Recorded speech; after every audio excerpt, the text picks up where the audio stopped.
hit record on here. Doop.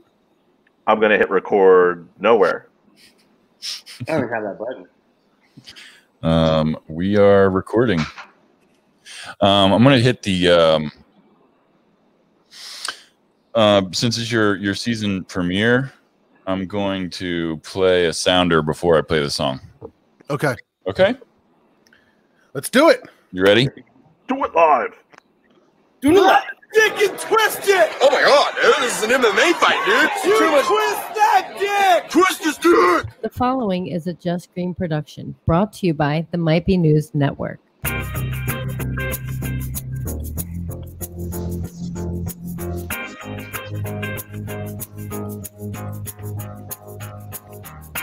What's up, everybody? Welcome to a new episode of Might Be Brews.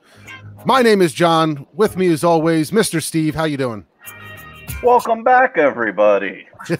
Welcome back. The man behind the board, my brother Taylor. What's going on, man? What's going on, everybody? All right, we got two special guests with us today. I guess I'll go top center first. We've got Seth. How you doing, Seth? Hello, everyone. And down below me, Mr. Mike. How you doing, Mike? Doing well. Thanks for having me, guys. Absolutely, absolutely. So, premiere week on the NBN network. That's it. We're going back to normal. We're going to have songs. We're not putting out any songs. We're going to have podcasts coming out like they normally do on the podcast platforms. So look out for us on YouTube.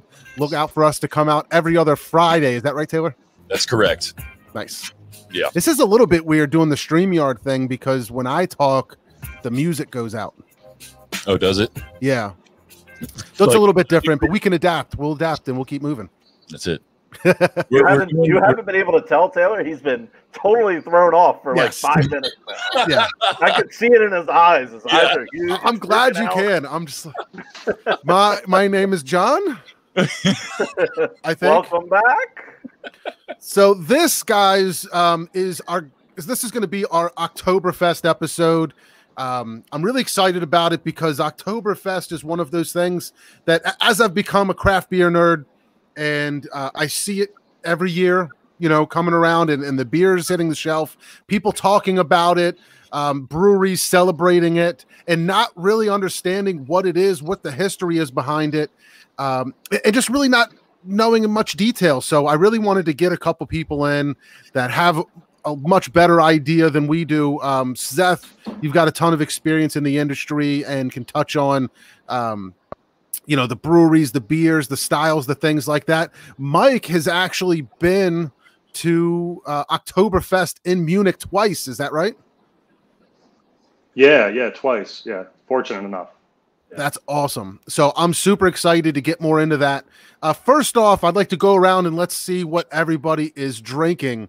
I'm going to start off and say that I think myself and Mr. Steve are probably starting off with the East Branch Marzen. Is that right? It is. Awesome. Seth, what do you got? I am going with one of the other beers you guys will be drinking tonight with the Marzen from Brothers Kirschner Brewing and Skipback. Nice. Mike, what are you sipping on? Called Autumn. So I've got the Paulaner Oktoberfest in the Yeti. Had to drink it proper out of a mug. And then I've got the Hill Farmstead Susan over here. Woo! As well. Oh, snap. Some Hill Farmstead. Brother Taylor, what you got, buddy? I am going with my new twist here. I'm into the sours these days. I'm going with Platform Beer Company Tart Fizz. Nice. It's a sour ale brewed with natural flavors, peach and lemonade. I didn't know they were. Are they distributing down here? They are. They've been distributing here for about 1.5, 2 years. They pulled back a little bit, but you can find them if you know where to look. They're Pittsburgh boys, right? Ohio. I got it at Thorndale Beverage. Shout out to them. I gotta say, by looking at that can, I would have guessed all day that was a seltzer. Yeah, that's kind of what it looks like too. Yeah, but no, it's really good. It's really got good that stuff. 80s vibe to it for some reason. I don't know why that's like synonymous with seltzers to me. You know, if you design some kind of like 80s colors and stripes and lines, I'm going to think seltzer. Just retro. I don't know why it does that, but yeah. I think Don Johnson was big into the cider or big into the seltzers on Miami Vice. I think you're right. So I guess to start off, I don't know. Let's start with you, Mike. I kind of just want to know a little bit more about Oktoberfest. I'm sure you know about it because you've made the voyage yourself, but can you give me an idea of the history and what Oktoberfest is? Maybe like your own definition. So I mean historically, like, and anybody can kind of Google that stuff. But originally it was a horse race, and you look at the grounds these days, and you walk in there into Munich, and it genuinely looks like a horse track. You know, if you've ever been to Saratoga or, you know, Churchill Downs or anything like that. I've only been to Saratoga, but it's the same, you know, hills on the sides, and it's kind of just a big, wide open area. And then it has also that, you know, German, like World War II era kind of feel where you can see that, that architecture and all of that kind of influence. But the really cool part of it is I've spent extensive time in like Northern Germany for work and things like that. And both the times I've been there, that's the reason I've kind of gotten to go over there. And so anytime I've been to Germany, they're really, really reserved. It's kind of, I mean, beer is like a heavy part of their culture. It's more, hey, let's have a beer with dinner. Let's have, you know, a beer after work, that kind of thing. Whereas the American culture is kind of built on excess. You know, we all went to college, or, you know, whatever, you go to college, you know, you're in your 20s and you go out to the bar and you're, you know, crushing beers with your friends and that kind of thing, where it's much more built on excess here. And we're not actually savoring the beer or enjoying the actual beer itself. Whereas in Germany, it's far different. And it's, you know, you hear all that German purity and things like that, you know, when you start talking to people who are more, you know, people like Seth, who are, you know, more technically apt in the beer world.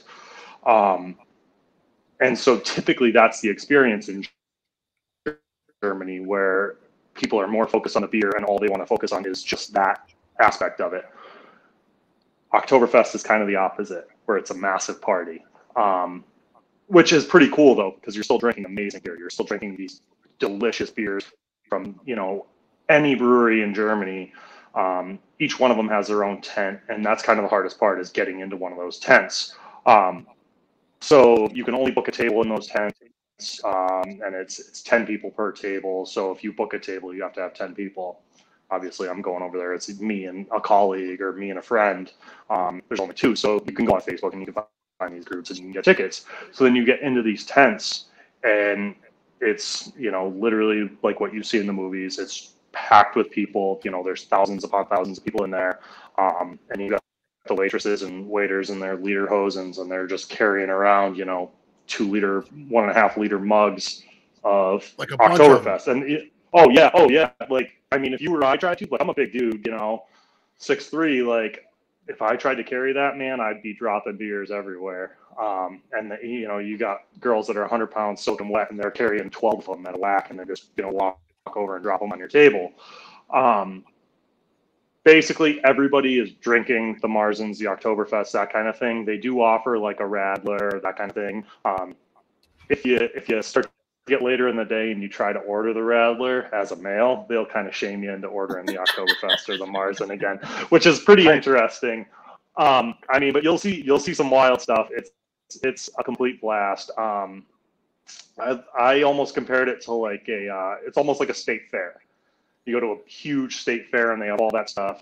There's kids running around everywhere. There's, you know, big Ferris wheels and, you know, the little portable roller coasters that rip around, and there's kids doing that, and there's people doing the family thing, and you can go out and, you know, they have these huge, like, almost like gingerbread cookies, but they're like the size of your torso. You know, they're shaped in hearts, or they're shaped in, like, you know, the traditional houses of Bavaria. Pretzels, you know, Schweinehaxen, which is, you know, like the pig knuckle that's, you know, deep fried, and then they broil it so it gets super crispy on the outside, which is delicious. That's every time I go to Germany, I try and have that in a restaurant. But to see it just as like fair food was pretty cool. And so you just walk around, and then they start the day. It's like 10:30, 11 o'clock in the morning. They start the day with this huge parade. And so it's all these people in traditional German fare, and they represent the different regions of Bavaria. So they're all kind of dressed up differently, and they're all playing different instruments, and they parade in from the center of Munich into it's Theresienwiesen. Yeah, they just call it Weissen when you're over there. It's like a nickname for it. So they parade in there from the center of town, and it's all these people playing different instruments, and there's glockenspiel, and then you'll see like the trombone or whatever, instruments that we kind of associate with marching bands. But interestingly enough, they all go into their separate tents. So Paulaner represents a separate one, Spot, and I'm just trying to think of the different breweries throughout Munich and throughout Bavaria, basically. And each of those tents represents a different region of the area, and you can get into any one of those, and it's just a blast. It's just a party all day. It's a ton of fun. I'll pause for a second. We're having issues still with your mic, Mike. Okay.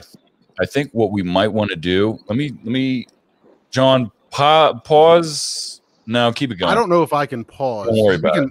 I'll do that. I'll do that. You leave that alone. I'm going to do this real quick. Do you want me to disconnect my mic? I'm going to try maybe disconnecting your mic and seeing if if you can use your phone microphone instead of, what mic are you using right now? I was using just headphones, portable, like Bose headphones. Okay. It wasn't. You sound a lot better right now. Okay. This is just my phone audio, so we'll go with that. Okay. John, talk so I can see if we can hear background noise on his end. I can't hear anything. Yeah, no, I can't either. I think it's okay.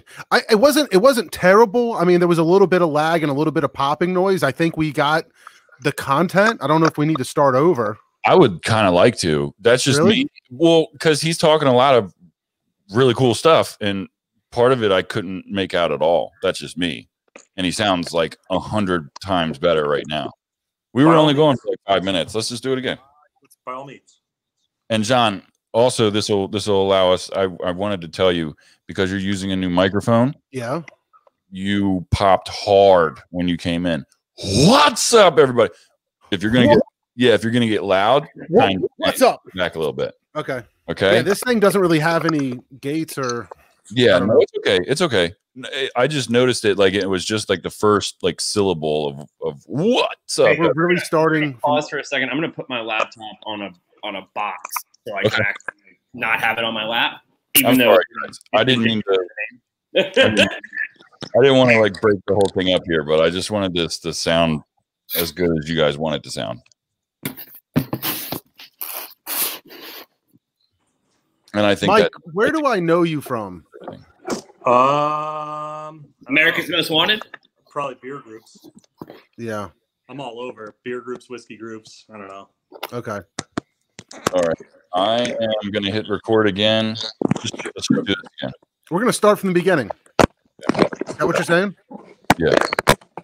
Holy shit.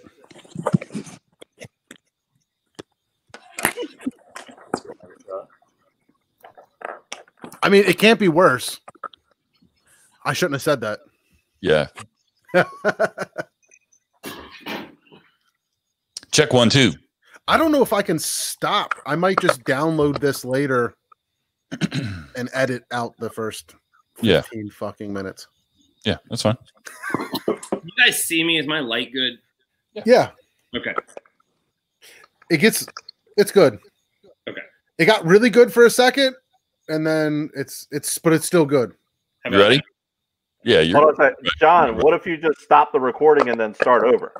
I don't know if it says end broadcast, so I don't want to like. Yeah, I wouldn't mess with it. If need be, I can cut this up later. I've cut up shit before the other videos we've done. That you have Panama Red. All right, record here. Here. You guys ready? All right. We'll do it live.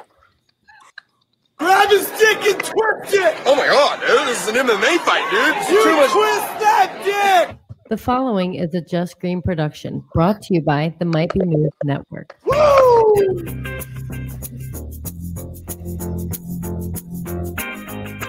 It's so nice to have the audio back. Listed.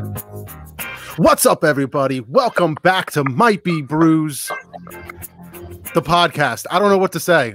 This is the second attempt, and I still can't seem to figure out how to do an intro. I really thought the music was going to stay in my ears again, and then it cut out as soon as I started talking, and it messed everything up. But I don't know. I think people are used to it. That's the way we do things. It's okay. It's the best intro ever. That's what you get. My name is John. Go ahead. What were we going to say? You're like a professional golfer. Like everything has to be just right. The wind blows, you're backing off that putt, man. You're not taking it. It's got to be right. There's like a feng shui thing, I think, but whatever. What do you think I should play here? This Might Be Brews. This is what you get. Are you sure it's a 7? Have her try on the bra. All right. My name is John. With me, as always, Mr. Steve. How you doing, Mr. Steve? Happy Oktoberfest, everybody. Happy Oktoberfest. The man behind the board, my brother Taylor. How you doing, buddy? Hi, everybody. I'm doing great. All right. I know you love it when things go off the rails, especially when it's not my fault. When it's not my fault, I'm always all about it. I'm always all about that stuff because unless it's co-host Kev, then he can go fuck himself. Yeah, of course. When it's you, I just laugh because it's okay. It's okay. All right. Well, we've got two special guests. It's only the season premiere. I mean, it's only like it's not. I mean, it's okay. I think people are used to it. This is the way we do things. It's not always 100%. Well, you've been going live a lot, and you didn't have the sounder, so at least now you have that going for you. Yeah, that's true. That's what messed him up. Yeah, that's what the problem is. Usually, we're just like kind of bullshitting. Funny. The sounders sound a little funny on over the StreamYard. As long as you're not talking or nobody talks, it comes through perfectly. But as soon as somebody talks, it kind of puts that up front and kind of starts muting the audio for us at least. But whatever, people don't need to hear about this. They need to hear about beer. That's what they're here for. So all right, let's get into our guests. We've got two guests with us today. Top center, we've got Seth. How you doing, Seth? Hello, everyone. Good to see you all again. Seth, I keep wanting to give you a title, and I don't really have a title for you other than Seth with the sauce. Yeah, I'm good with that. Seth with the sauce, or everybody's beer friend, Seth. Yeah, that works for me. Currently a free agent. We got to work on that. Free agent with some things on the burner, so we'll see how it all pans out these days. All right, and below me, we've got our buddy Mike. How you doing, Mike? Oh, doing great. Thanks for having me, guys. Absolutely. All right, so this is the Oktoberfest episode, and the reason we wanted to do the Oktoberfest episode is, oh shit, Mr. Steve, that's nice. That is a nice sign. It's almost like I had it in the first part. You didn't look at the screen there, I guess. No, I was probably zoned out on something else. I won this at like the Goshen Fair or something, like throwing pennies or something in the beer steins or something. Oh, nice. Yeah. It's cool, though. That is awesome. So in this Oktoberfest episode, the reason we kind of decided to do it is I really don't have a lot of experience or understand really the history or what Oktoberfest is all about. Now that I personally still feel like I'm a new craft beer fan. And even though I have been drinking craft beer for a few years now, I still feel like I'm learning every day. There's a lot that I don't know.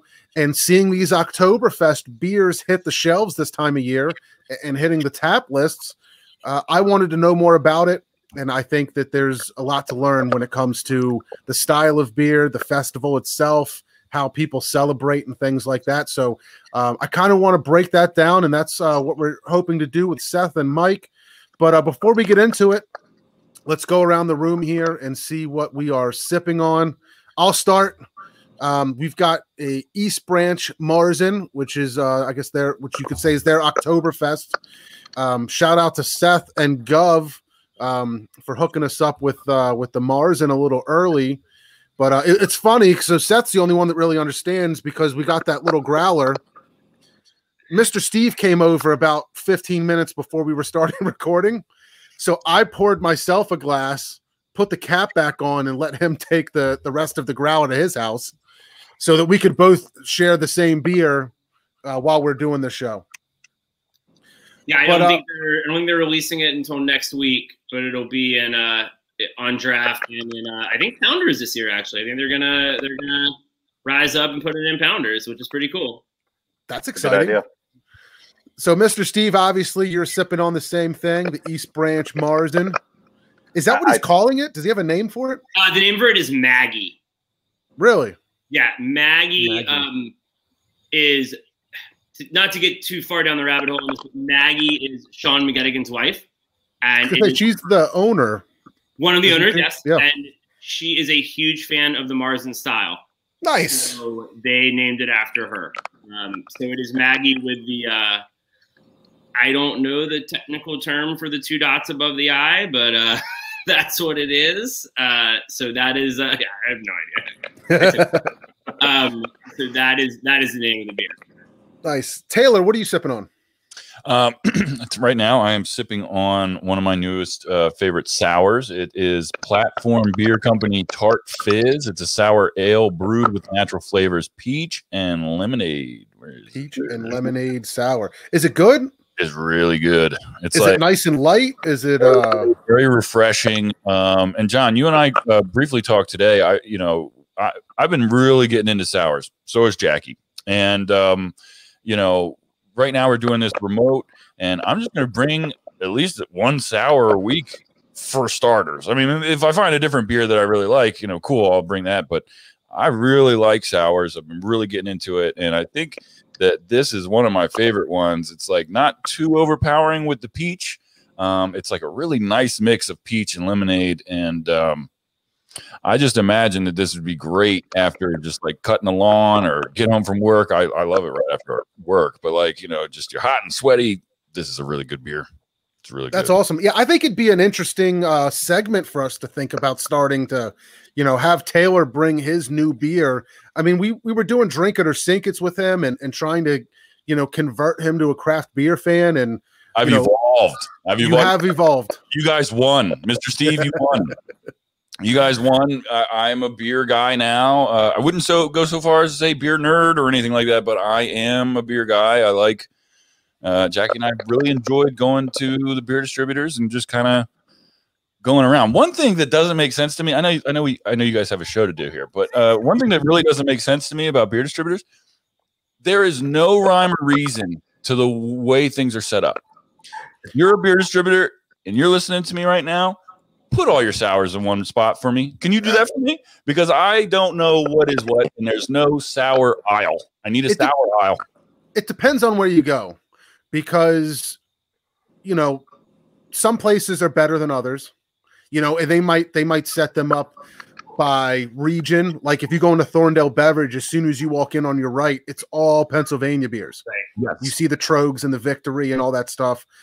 For loose 6-packs and things like that. They've got a more I don't know what to call it, but they've got a more popular, IPA or craft beer section.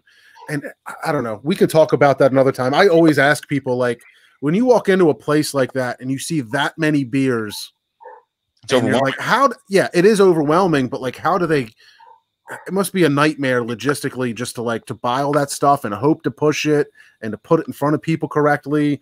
And I don't know, the whole thing, that's a whole nother conversation, but it's a tough landscape to navigate through, because do you want to do it by brewery? Do you want to do it by style? Do you want to do it by region? Do you want to do it by, there's like 1,000 different metrics you can look at. It's a tough thing. Like, I would walk in distributors and have no clue what they were doing.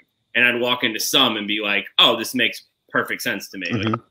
Like, I always try to myself as a consumer, like, okay, like, this makes sense. Like, I can find what I'm looking for pretty easily. But everyone does it differently. I think the ones that do it by brewery are kind of where it needs. Like that's kind of the status quo. Like with big distributors, like we're going to do it by brewery. So if you're looking for that, you look for that brewery, you're good to go. But with sours, what am I doing? You watch people walk around lost for 15 minutes, and it's entertaining for me. Probably not so much for them. But and if you guys are getting into sours, I would highly recommend you also get into Tums. And lots of If it were up to me, I would set up the distributors by last name of brewmaster alphabetically from reverse. Z to A, the brewmaster's last name. It makes it much easier to flow for me. Right, exactly. No, I gotta say, when I was starting to get into craft beer, it was nice to, when I would go to places like Wegmans and they sort and have their stuff on the shelves in that way, not only by region, but also by brewery, I started to really take a liking to Half Acre. And I liked finding, like going right to that section, looking at those Half Acre beers. What haven't I had yet? Oh, that black IPA looks interesting, or, whatever, just any style that they had, I was always willing to try it. And it was nice being able to find the breweries that you like and being able to find them easily and try new things. No, I think Wegmans' model on the way they set their shelves is pretty smart, I think. And I agree. I think Half Acre is an absolutely fantastic brewery. And I've never had anything from them that I was like, oh, I'll never have that again. Like everything I've had from them has been on the up and up. And I agree with you. I like the way Wegmans does it, because they do it by region, but by alphabetical in the region. So it's like, oh, I'm looking for this that's made in Chicago. It's Midwest. It's an H. It's easy for me to find. Yep, absolutely. Well, Seth, while we got you, what are you sipping on there? I have the Brothers Kirschner Autumn, which is their Marzen.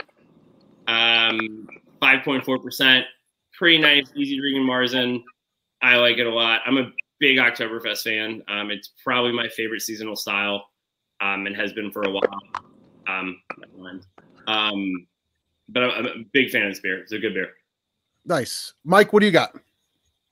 So I got the Paulaner Oktoberfest in the mug. Got to drink it proper, and then I'm actually double fisting. I got this Hill Farmstead Susan.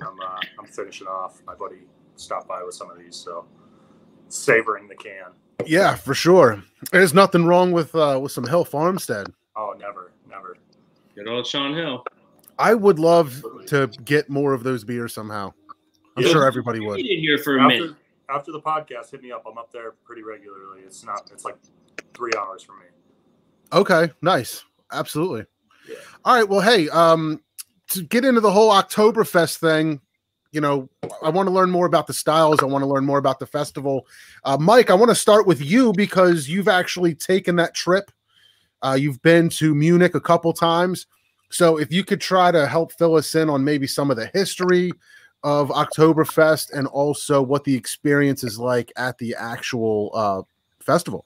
Yeah, absolutely. So I've been fortunate enough to go twice, both times work paid for, which, can't beat that.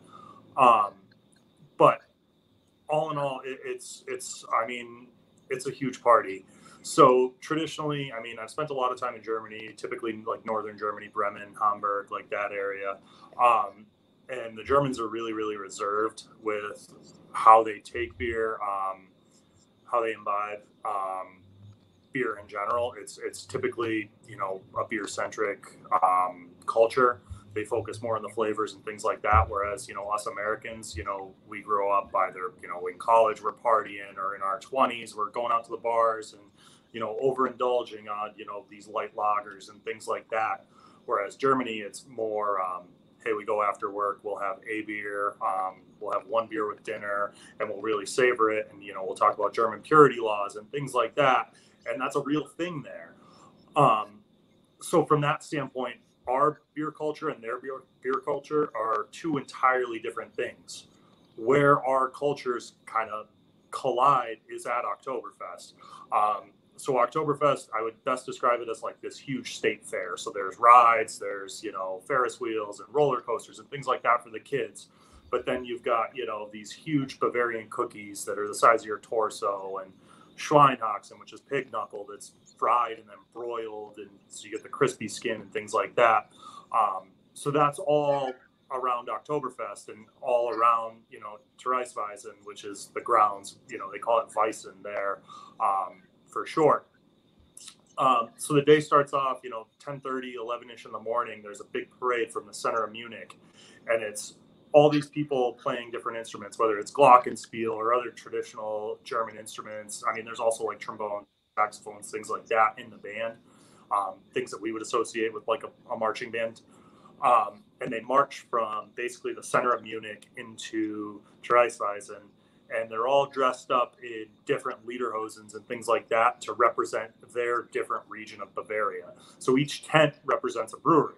So each brewery represents a region of Bavaria. So you've got, Spaten, Paulaner, a bunch of them slip my mind, but there's a ton of them, Franziskaner, whatever. Yeah, you guys get the picture.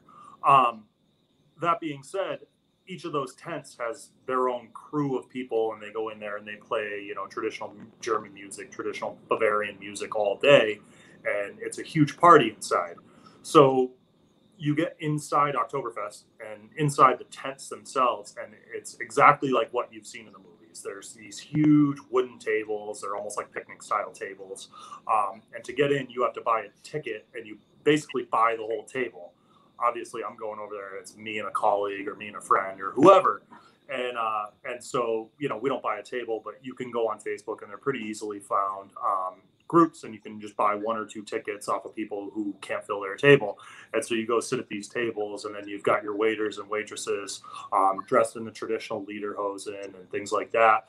And it's no joke. I mean, you've all seen the pictures of, like 100-pound girls carrying, 12, 1.5 liter mugs of Marzen or whatever else they're offering. And they're just carrying them to your table. And so you get inside there, and it's a complete party. It's a complete opposite. Exactly. Mr. Steve's waving the mug around. Yeah. I mean, I've got the stainless steel one here. Yeah. Seth's got one too. But exactly, that's exactly what it looks like. Is and there's just women carrying them around, and yeah. How do they do that? I mean, are they doing curls? I mean, like all year long in preparation. I'm a big dude. I know if I was trying to carry 12, 1.5 liter mugs of them, 3/4 of them would probably end on the ground. Right? You and I would end up with a beer, and nobody else would. That's amazing. Hey, I don't know if this is great radio, but I'm going to put some of your pictures up on screen here, and you can hopefully maybe talk a little bit about what we're looking at. Absolutely. All right, so can you guys see that? Yeah. All right, so that's at one of the tables. Is that your buddy? Yeah, that's my colleague Doug. Give us an idea how many people are at this thing. Do you have any idea? So all right. So I was talking about those Facebook groups, and you can go in and get tickets, right? We aren't even in the tents here. This is like outside the tent. So this is first come, first served seating. So you go on there, and you try and get tickets inside the tent. If you can't get tickets inside the tent, you just sit at a table out here. So that's what we're doing here. We had tickets the other 2 days we went, but this was kind of the first day we were there. So we just ended up sitting at this table. And so you just end up sitting with these random people, and these random people, that girl, I remember Izzy, we were trying to get her a job with one of our facilities that's overseas. And so, yeah, you just meet these random people, and you can tell, I mean, we're definitely imbibing in some beers there, and just having a blast.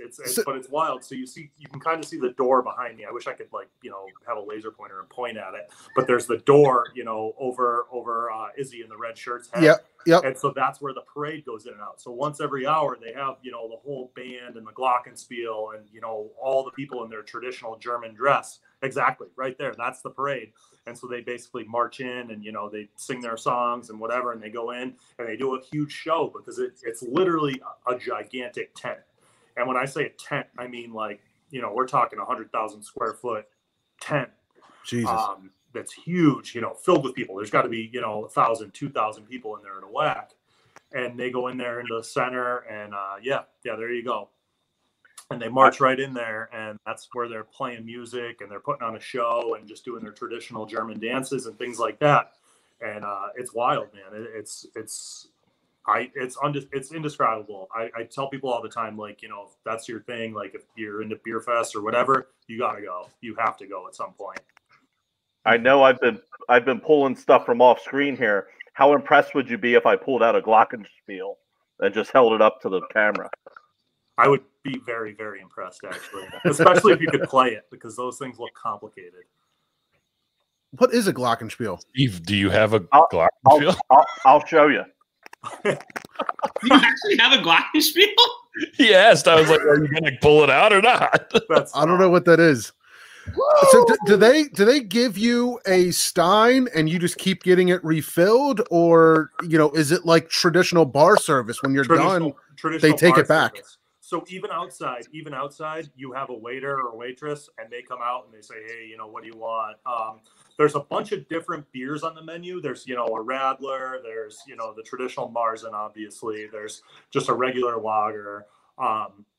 Other kind of low ABV options. But typically, as a male, even if it gets late in the day, you start to kind of feel the effects of that extra alcohol in the Marzen. If you try and order a Radler or you try and order something low ABV, they'll kind of, holy shit! Wow, there it is. I was kidding. You thought I was kidding? It's basically a set of bells. My youngest is taking her percussion classes now, so she's learning how to play the bells. That's awesome. It's really cool. That's awesome. I wanted to have a pig knuckle, but I don't have a pig knuckle. I wish you did. Not as much as I do.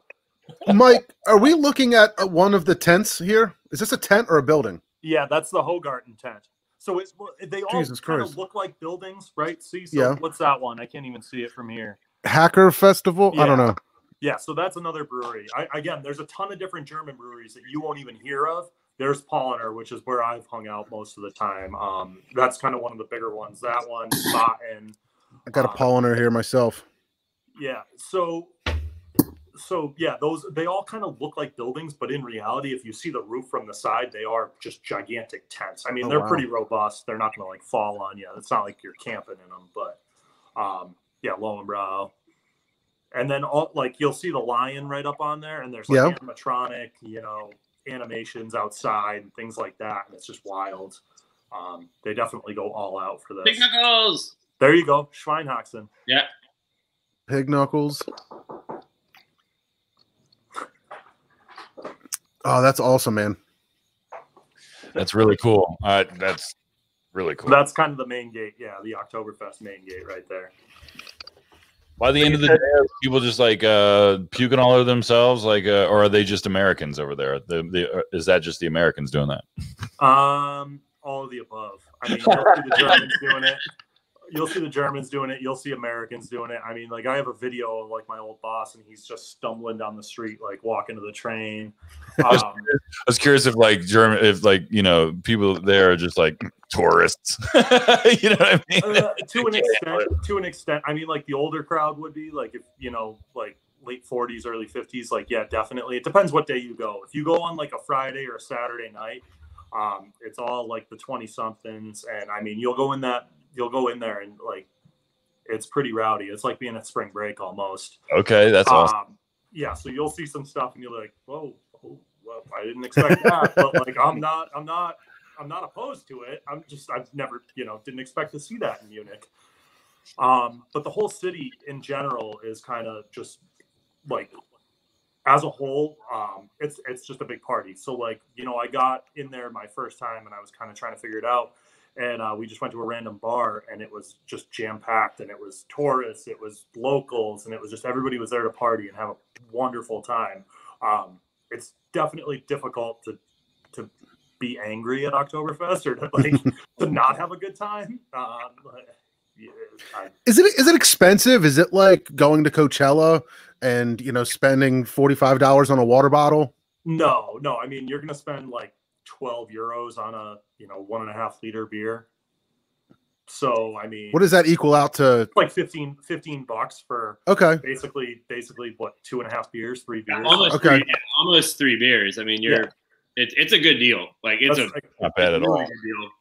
Yeah, I mean, so and then they have all the traditional German fare. They have the chicken that's split in half and kind of roasted, or you can get the sausage or whatever. And even that, I mean, you're looking at like 15-20 euros for a full meal, and I mean, you're gonna be well fed after it. You're not gonna be complaining. So I mean, all in all, it's not that bad. I think it costs 10 euros to get in or 20 euros to get in, which, again, you're going to Oktoberfest. It's not. You're not going to pay, you're not looking at a $500 day every time you go to Oktoberfest. Yeah, wow. That's awesome. So, I mean, I think when I was looking, I did a little bit of research today, and I saw that it's Oktoberfest is, I think, 210 years old this year. Yeah. Why do you guys think it's so popular and has continued the tradition for so long? And do either of you really have any idea how it's evolved and changed over the years? Seth, you want to go first? Yeah. So the history of Oktoberfest is actually pretty interesting. When we look at it, it was started. The first Oktoberfest took place as a wedding celebration. For the most part, it was someone's idea. When Prince Ludwig, who then became King Ludwig, married Princess Therese in 1810, they decided to throw basically a huge party, and a horse race was the excuse for the party. And so they had the horse race, and then the next year comes around, and they were basically like, everyone had such a good time, we should do this again. So they did it again. And it went uninterrupted. I'm sorry, there was an interruption early. I think there's been 25 years where there was not an Oktoberfest. This year being one of them. There was, I think actually in the first 5 years there was an issue with the Napoleonic Wars where they didn't have an Oktoberfest. But then it came on strong, and they went, and then it became something that other European nations started noticing and coming to take part in. Then it became a thing where they had the horse races and the games. And there are people that will say, the history kind of differs on this, whether the Olympic Games were actually inspired by some of the things they saw at Oktoberfest, because the Greek delegation came in the mid-1850s and then went back to Greece and started doing these games in Greece, which in 1896 became the Olympics. There is a little bit of historical flex on that. Like, some people say, okay, yeah, we'll buy that. And some people are like, yeah, I don't know about that. So there is definitely a little bit of a love there. And then it just was something that took hold as beer kind of became this universal language almost. And the first Oktoberfest, Dunkel was the beer that they were drinking. So before I tell that story, let me tell you.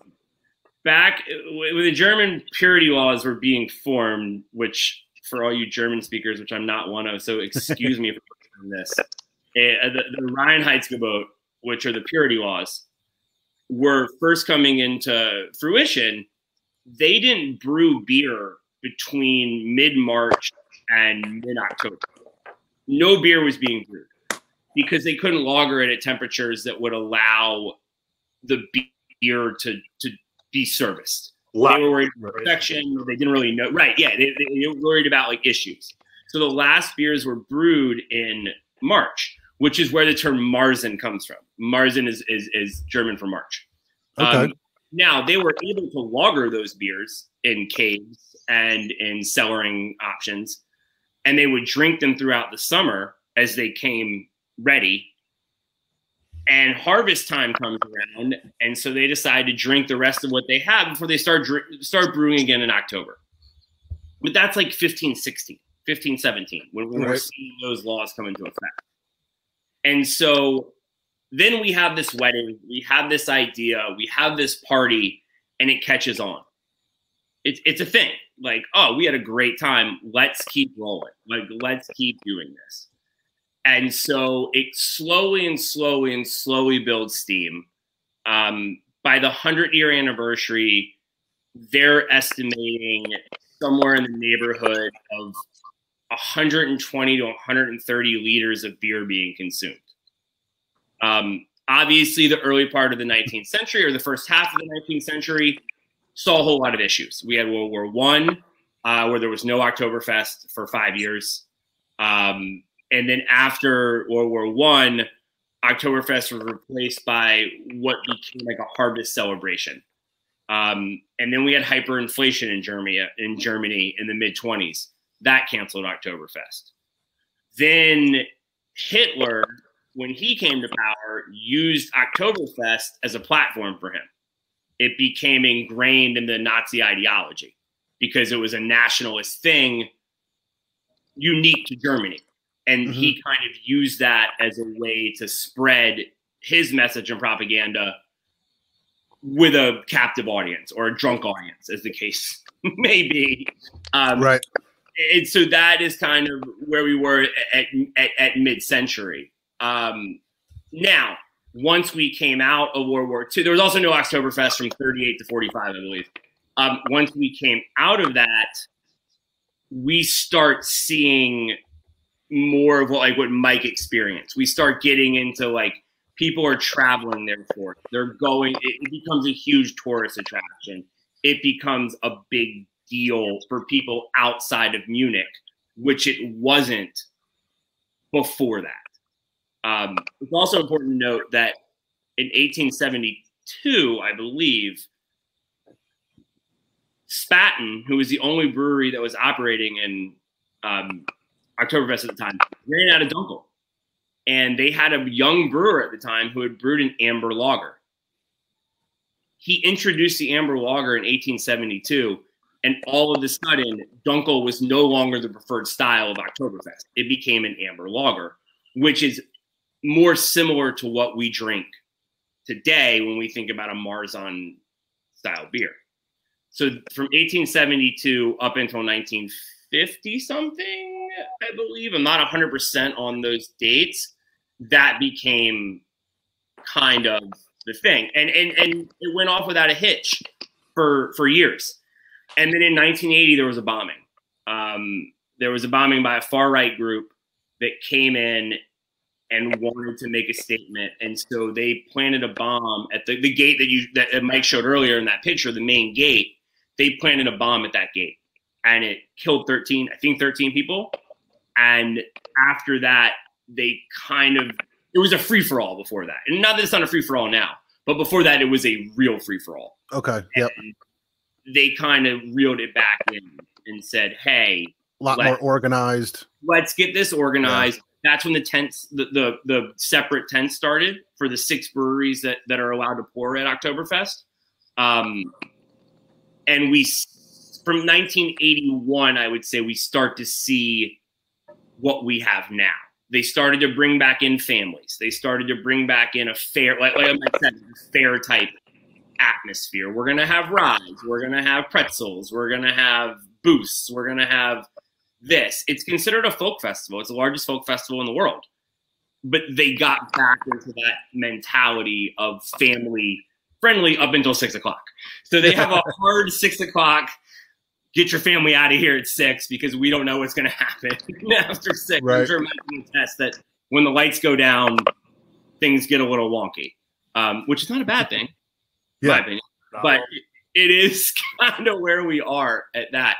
But what we saw was this idea that now these 6 breweries that run Oktoberfest that are still adhering to Reinzingerboot are Augustiner, see if I can remember all these, Hacker, Lowenbrau, Paulaner, Spaten, and Hofbrau. So those are your 6. Yep. And I'm impressed. What they've done and this we're probably going to do a different segment, but I'll hit on it real quick. The marzens we drink in America that our breweries are making, like your Sierra Nevadas, your Great Lakes, your East Branch, your Brothers Kirschner, your Animated, Yingling, even, you know, any marzen you're drinking in America is different from the majority of beer consumed at Oktoberfest. Oktoberfest has switched to a more of a Munich Helles for reasons that it was more palatable to the Germans. For that, and it's lighter and it's a little bit lower ABV, and like Mike hinted, you're drinking all day, so you'll want to not have everybody falling over by 6 p.m. What those breweries export to America? So I think you said you had the Spot in John, right? Is that the one you guys have, or the Paulaner? Paulaner. I got Paulaner. You got Paulaner. Yep. That is actually only about 4 to 5% of what's served at Oktoberfest from those guys. They brew that to ship to us because we have taken on Oktoberfest more than any other country in the world. We have a tendency to do Americanized it, and we've brought it to our shore with a little bit different flair, a little bit different feel, and not necessarily a bad thing. I think it's good, actually. But that's kind of a brief history of the way the festival progressed over the years. Now, we're never going to have anything here like they have in Munich. I will take this opportunity to mention that I floated that idea as my wife and I's honeymoon. How'd it go? Not well. Not well at all. I was like, oh, we'll go to Oktoberfest and we'll go to Belgium. It'll be great. She was like, great for you, not so much for so we went to Costa Rica instead. But that's nothing wrong with that. Right. Yeah. But that's kind of a brief summary of how Oktoberfest went from a wedding celebration to this worldwide awesomeness. And it's really kind of interesting because we don't see any other festivals, whether that be food or music or beer, that have been around for that long through so many different iterations and still survived and been a viable thing that people want to go to. Like it's unique in that aspect.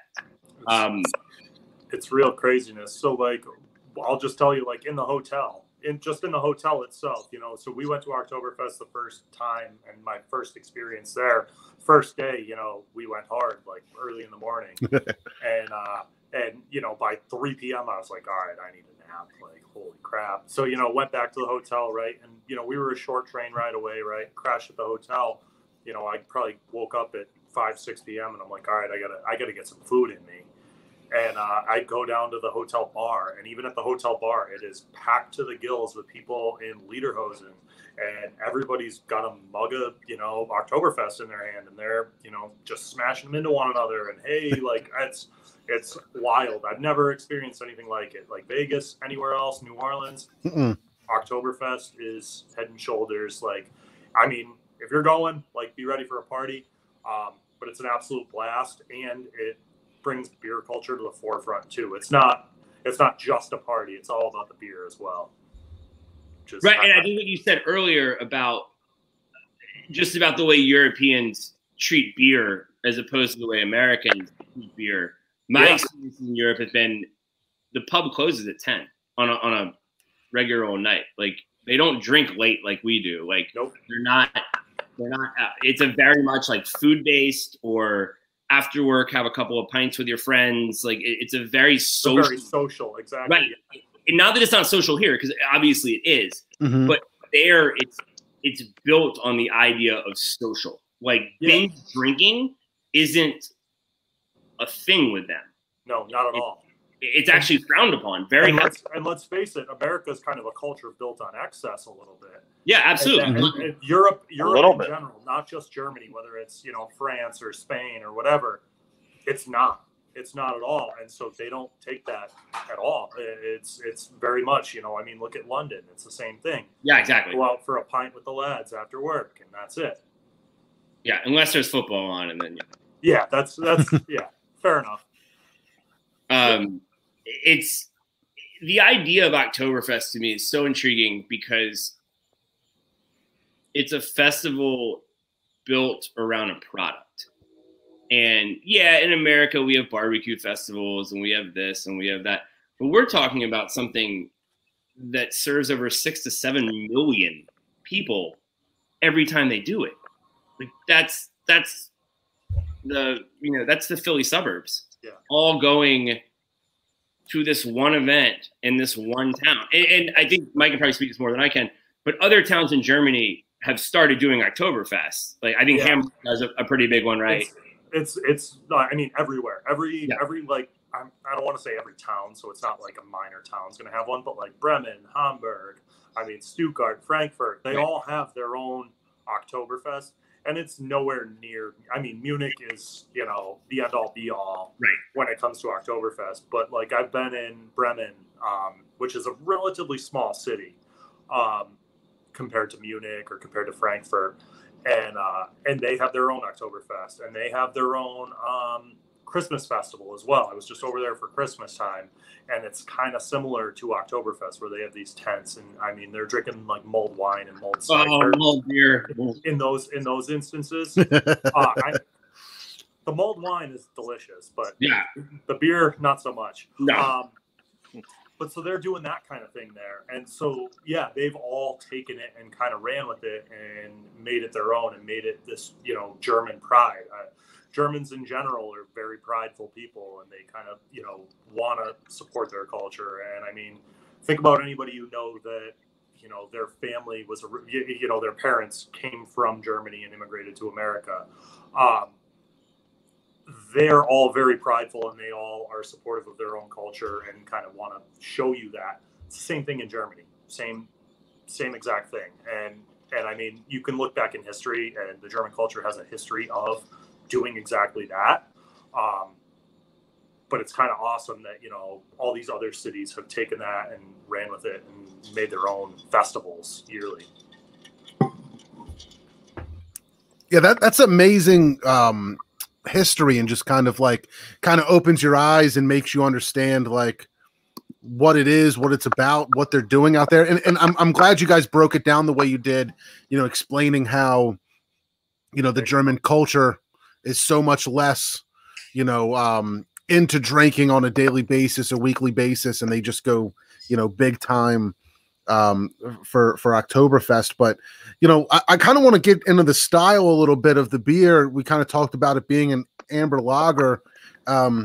Seth, I mean, I know, you know, you've you know, you've been in the brewing process, and you've seen in detail how some of these guys like Brothers Kirschner put this Marzen together, and East Branch as well. But can you give me some background on the style and what we should be looking for as far as flavors and what we're tasting here? Yeah, I mean, so there's a unique. Excuse me. Let me rephrase that. It's not unique to what we think of Marzens today. It is done with other beers, all lagers, but the Marzen process for what we drink in America has a second mash step called decoction, which, if you ask any brewer, they'll tell you is an absolute pain in the ass. But it does get you more flavor out of your malt, because you take about a third of your malt bill, you move it to a secondary barrel, or vessel. And at that point, you heat it up, and then you get it to the point where you get more out of your sugar intake. And then that goes back into your original malt and heats that up for a second step.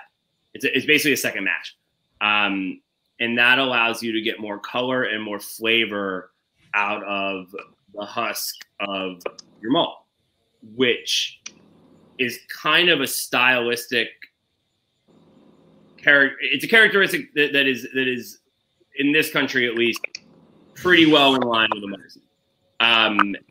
At that point, what you're looking for in what we consider to be an Oktoberfest.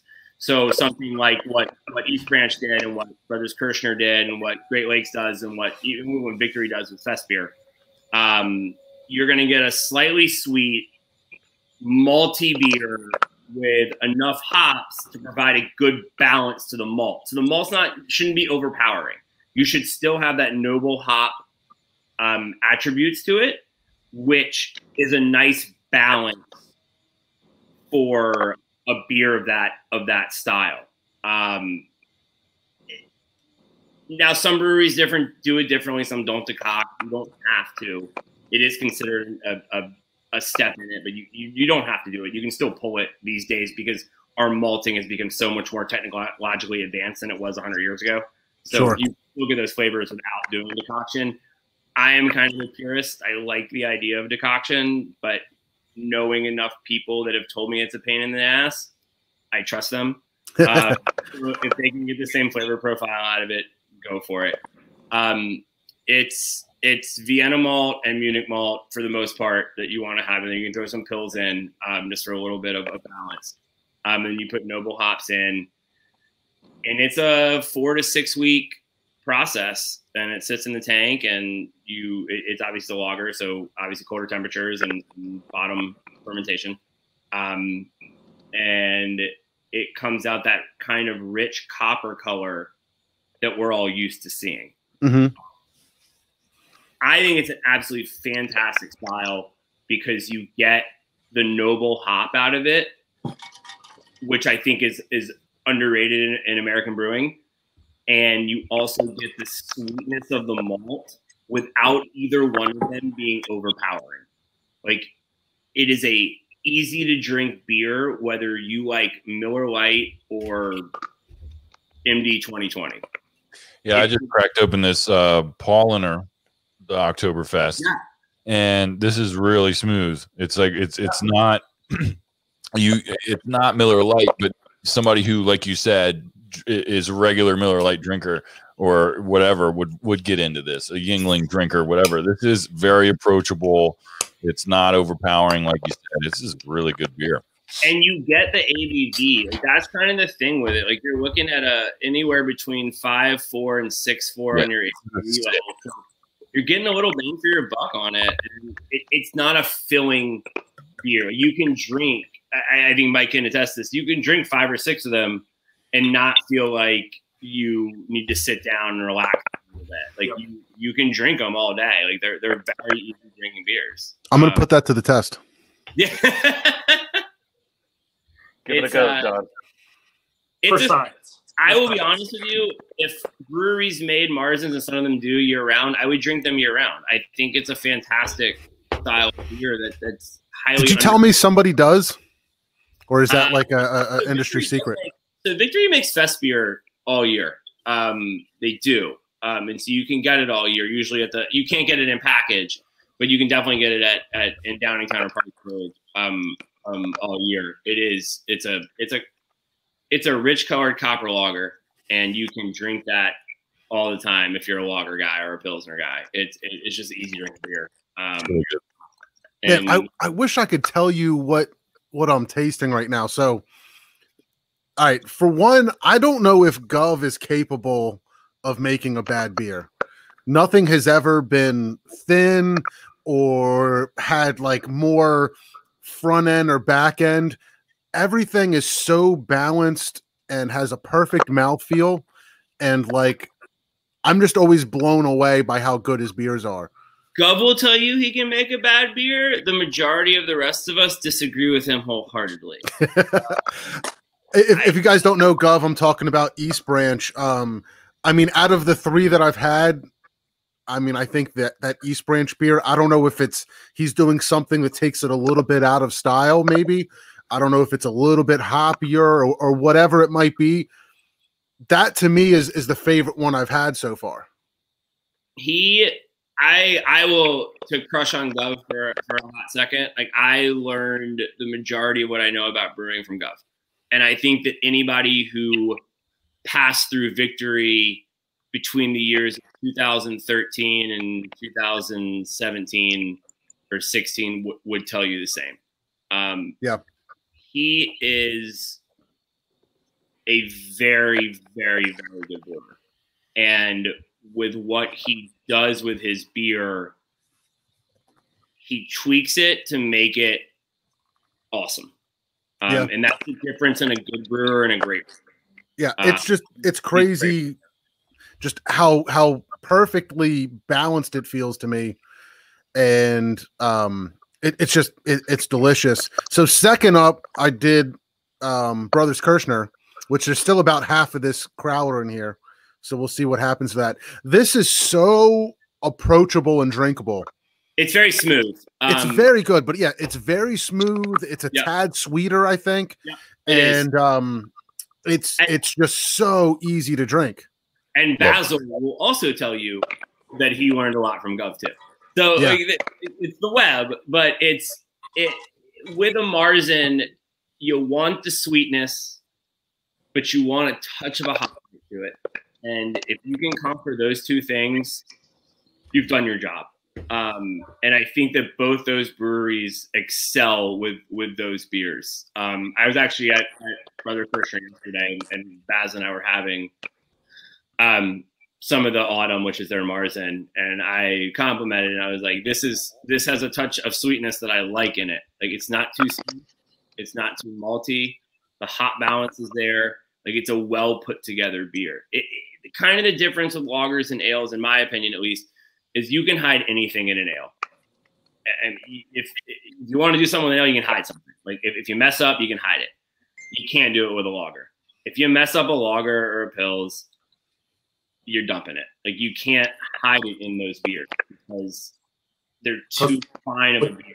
Because they're so clean. Because they're clean. Like this Hofbrau though has. I wish you guys had one. It to me has like almost a completely unique flavor profile. That's the water. I would assume it's the water that you're getting that out of. Water, believe it or not, is a huge factor in beer. I think that's kind of an obvious notation. But what they're doing over there is going to have a little bit different pH balance in their water. And so that's what you're probably getting out of that. Is it you got to think different sides of the pond. Sure. Water, and that makes a huge difference. Yeah, there's definitely similarities where I can, where I can taste, but I wish I could put my finger on it. I wish you were sipping it so the educated people could tell me, it's, this one in particular is, I don't know if it's like a tad bready, a little extra malty, maybe. These guys have been at it since 1589. They are one of the original Reinheitsgebot breweries. And that's not when this was bottled, was it? I mean, you go over there. This beer is everywhere too. Right. It's one of the bigger ones and they have the Hofbrau house. So you're like, okay, like that's a huge thing. There's a couple of those in America, actually. I can't. Yeah, there's a bunch. Yeah. There's one in Denver. Denver. I think DC has one. DC, big cities. Like, but you find with those, like I said earlier, like that's what they're sending over here. That we're not serving that as their mass-produced product, not mass-produced, but their product in Germany. That's a Helles. That's a Munich Helles.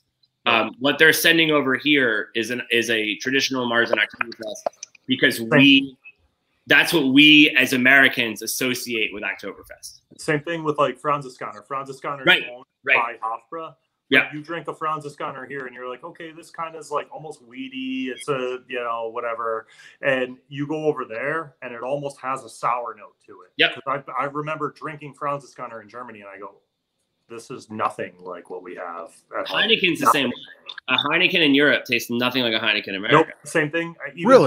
Even Guinness. I've been to the storehouse in Dublin and you drink Guinness there and you're like, wow, this is blowing me away. And then you drink a Guinness here and it's the same Guinness we've all had on tap 100 different times. But now they're making it in Maryland. And so it's a water. It comes down to water. Like, it's crazy. It has to. I work with a guy who's Irish, born and raised in Ireland, and he immigrated here. And he says Guinness tastes different straight from the teeth. And that's that's a known thing. That's a known thing by people in Ireland. Yeah. Same thing with Germans. Yeah, it's kind of crazy. It's definitely one of those entities to the beer industry that is pushed around that that if you're not super nerdy like me, you're never gonna get, because you don't dig into it. But me being a nerd, like I dig in and talk to people, and they're like, "Oh, it's this, it's that." It's so you kind of get a better idea on how those things matriculate to America. I'm going to tell you guys my only Oktoberfest experience. I have this Oktoberfest mug, and in 2017, I was in Breckenridge, Colorado for work, and it just happened to be Oktoberfest, and I had no idea. And I wanted to go to Breckenridge Brewery because it was only a couple blocks from my hotel. There's no snow on the hills, so I literally walked across like a ski slope, but it was completely green grass, which was kind of trippy to begin with. And this is one of the pictures I took when I got back into town, looking back kind of towards the hills. Absolutely gorgeous there. And it looks like it was a Paulaner. It was probably the sponsored brewery there. So I think they had a bunch of their beers there. I remember, so I went and got this mug and kind of walked around, and I had, I don't know, probably 2 or 3 beers. But what's crazy, I was looking for the Paulaner Oktoberfest, the Marzen, and here in America, I don't know if it's the same out there, but the Hefeweizen is everywhere. Yeah. Like that's at least around here, probably their top seller above the Marzen. I'm going to guess, at least in America. But there were 6-packs everywhere, and I had to kind of dig to find this guy. So I happened to just stumble on the Paulaner Oktoberfest, and I was like, that's my favorite 10 at Oktoberfest. I'm going to buy a 6-pack of that. But no, definitely. I mean, you can find the Hefeweizen just about any time year round, whether it's Paulaner. I mean, Spaten is huge around here. I'm in Western Mass. And it's huge around here. We have a big, how far west? Springfield area. Okay. Yep. Right, like 20 minutes from Treehouse, basically.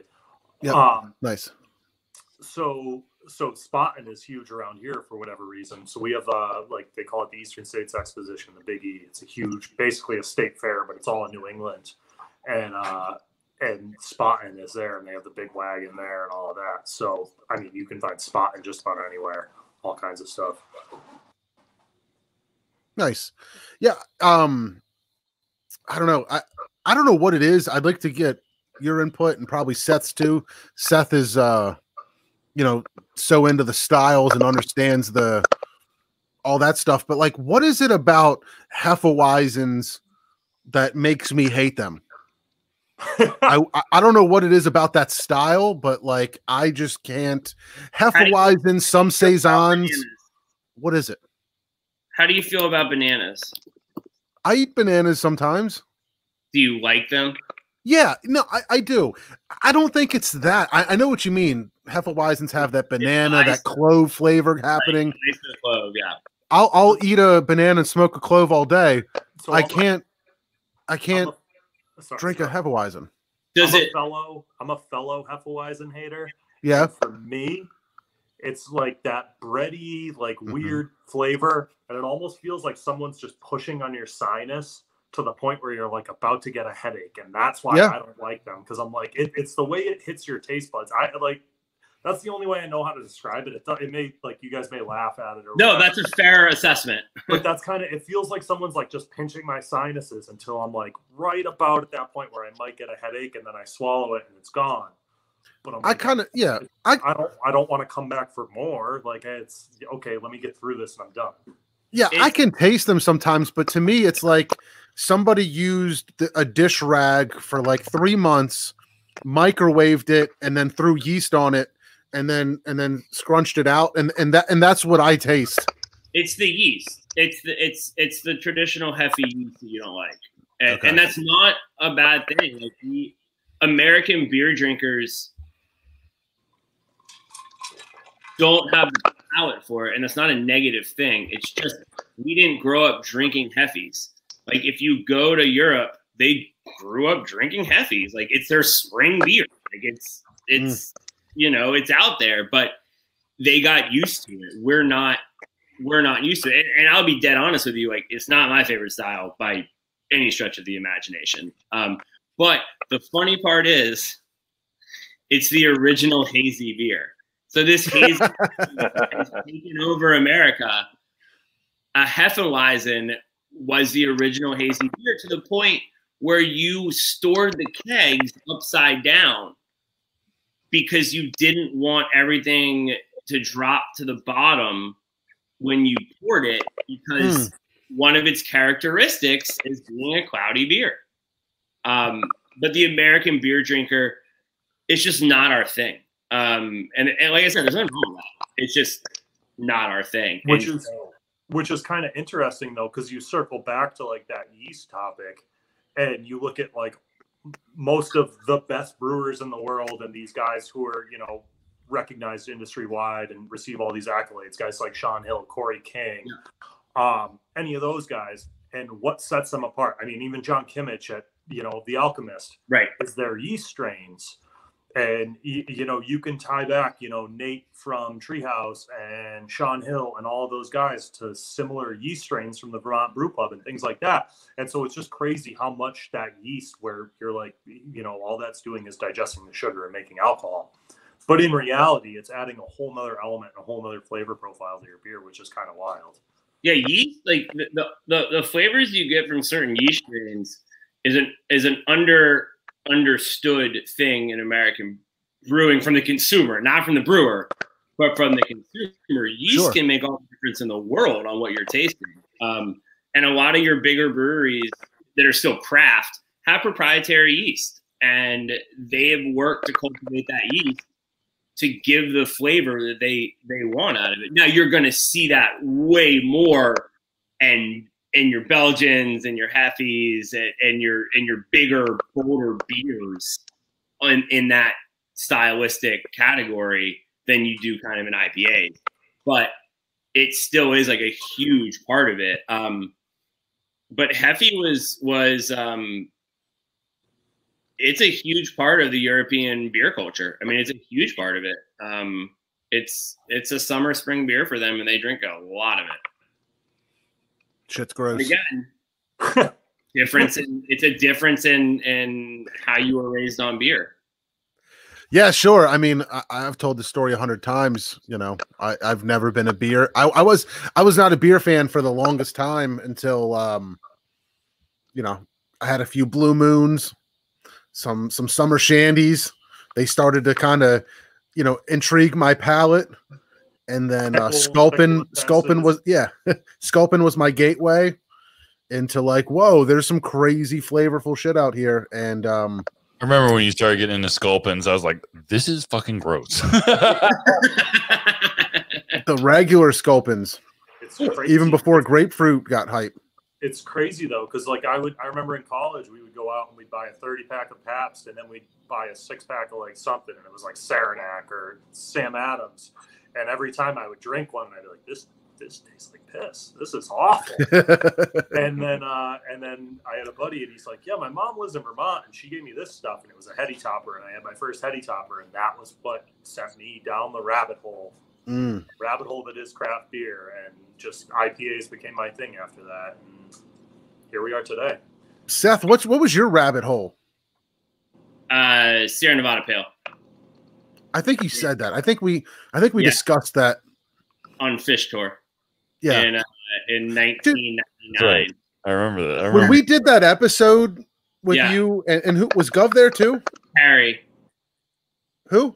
Carrie, that's right. Carrie Watson. Yeah. Yeah.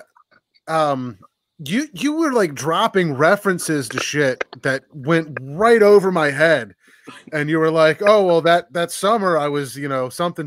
And I was like, so what beer did you drink? Like, I had no fucking idea what you were talking about. And then like I listened back to it, and I was like, you were definitely doing like a Grateful Dead or a Fish reference, I'm guessing. There's a whole lot of references dropped in there. But yeah, Fish, I went on, my parents somehow decided it great idea for me to go on fish tour when I was 17, and I did the whole summer tour, and I drank a lot of Sierra Nevada Pale Ale, and I don't get me wrong, like I came back and still being like college age, going into it, I drank a lot of macro cheap beer throughout college, like a lot.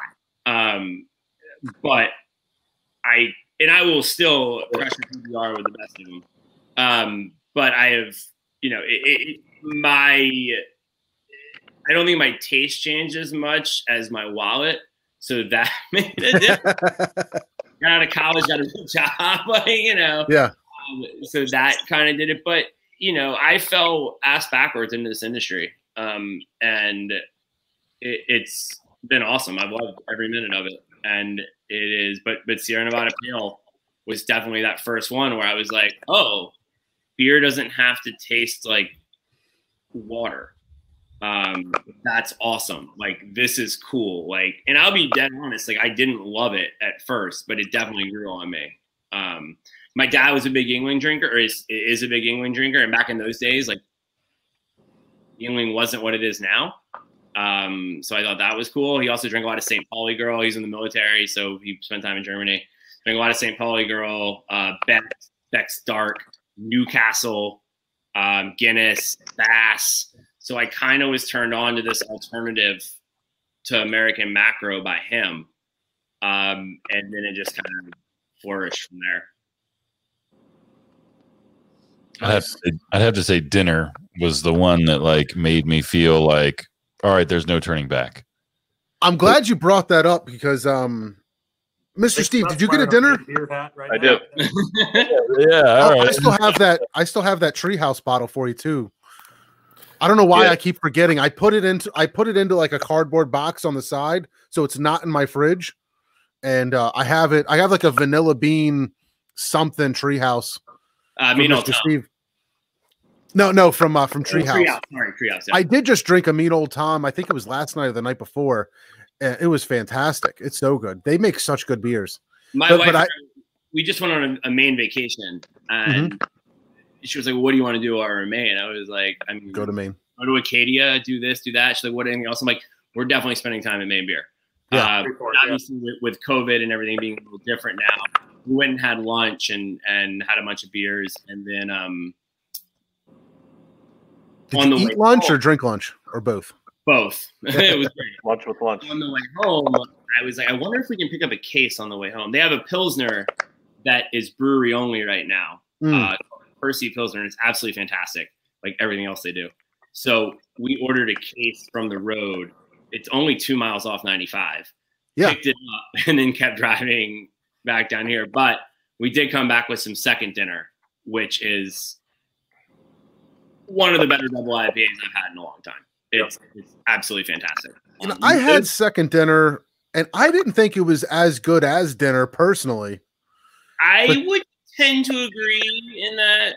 I like dinner a lot. Second dinner, though, being what it was, I was like, all right, like, it's really good. And dinner, though, is a staple. Like, it's a staple dippa. Like, you can't get around it. Yeah. To Mike, a few weeks ago, I was actually in Westfield, which I don't think is far from you. I lived in Westfield for 5 years. I went to Westfield High. I coached the wrestling team at Westfield High. Nice. Yeah. So I was working out there for a couple of days. Okay. And then I went up to China, Maine. If you haven't been there. And so on the way up, when you're coming from Pennsylvania, man, every time I go to Maine, it always takes you through, Charlton. Yep. And it's real easy to hop off on a 20. 84, that's why they picked that area. Yes. 84 and 84, I'm always taking it, and it's easy to hop off on the 20 and go hit Treehouse. So I hit up Treehouse. I got up to Maine, and I went to Maine Brewing, and I got a case of dinner. Second dinner had just closed or had just sold out, so I wasn't able to get any second dinner. But guys, I was thinking, me, Mr. Steve, and Taylor, this way. We should, I don't know. It's going to be a couple weeks before we record again. Do we want to sit on dinner for another 2 weeks? Yes.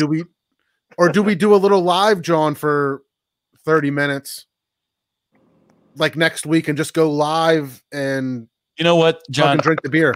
Perfect time to talk about something that we need to talk about before we end the show. Time, real quick, is that you and I spoke briefly about how we're going to try and do these shows moving forward. I know that during the summer and during COVID, you guys have been killing it live. We've been doing a lot of Facebook Lives, a lot of YouTube Live, and people love it. And we want to keep doing that. Might Be Brews is a bi-weekly show on the network. So what we're going to try and do after this week is that we're going to try and record the night before we put the episode out so that we can do it live. I want to do it live, and whether I just hit stop after an hour or an hour and a half, whatever, and then you guys can keep going if you want, I don't care. But I think that that'll be a really cool thing so that your listeners can take part in what we're doing and relax and kind of have some beers with us. And then the podcast comes out Friday morning, just like it normally would. Right. I think that's what we're going to try and do. I think that would be a really cool thing that we can do for the listeners. Yeah, that sounds good. But that really didn't answer my question about how we're going to drink this dinner. Do we do it next week? Do we wait till the next podcast? Like, is another 2 weeks going to do any damage, or do we try to drink it? What's your born on date on it? That would be the determining factor for me, at least. I find their IPAs need to be drank pretty, like, within probably 60 days. I wouldn't go beyond 6 to 8 weeks. Yeah. I want to say there. I might have noticed a 9/11 date on it. Okay, so then you've got a couple weeks to spare. Yeah, we're good. Okay, so maybe we'll just save that for the next episode. Yeah, I'm all about it. So I'm seeing like more and more dark beers. I've got a Dunkel, I've got a dark lager in the fridge, both from Treehouse actually. But like, are just those style dark beers are they more prevalent around this time of year? Yeah, absolutely. Yeah. Fall. They're fall winter beers. You're not. Look, I love porters and stouts as much as anybody. When I come in from the 92-degree heat in July in southeastern Pennsylvania, the last thing I want to do is pour one of those. And Dunkel is kind of the same way, and black lagers or darker lagers are definitely the same way to me. Like in the summer, I want something crisp and refreshing. When it gets a little cold outside and I might be sitting around the fire in the Poconos, I'm definitely going to drink darker beers. I haven't found a porter that I like. Mean old Tom, right? Well, yeah, that wasn't bad. You know what my problem is that I don't like when I drink a dark beer that's leaning towards stout. I just want it to be thick and heavy, preferably barrel aged. Isn't that the point of a porter? I guess, but it's just for some reason to me personally, when I drink a porter, I'm like, I just wish it was heavy and thick. I don't know. It's just my own preference. Yeah, there's definitely that between a porter and a brown ale is kind of a fine distinction. But there is some damn good stouts in southeastern PA. Like a lot of places around here make good stouts and good porters for that matter.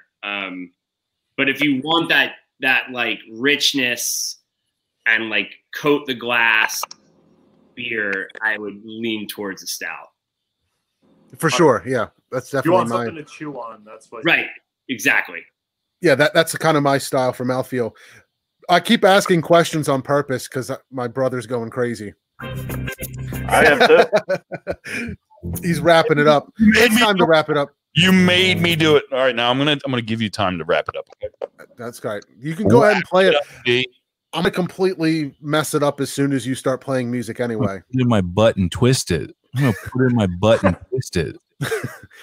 But Seth, Mike, I can't tell you how much I appreciate you guys taking some time to hang out with us and just school us, man. It's so much fun to learn and to find out new things, and you guys taking your experience and laying it on us.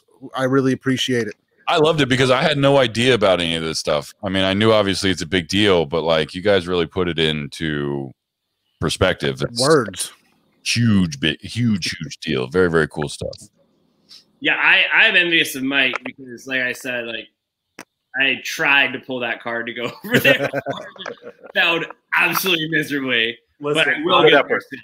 I consider myself fortunate enough to have experienced it once, never mind twice. I mean, like I said, it's once in a lifetime. I want to go over there for a week just for vacation and do the whole thing on my own. But I appreciate you guys having me on. It's been awesome.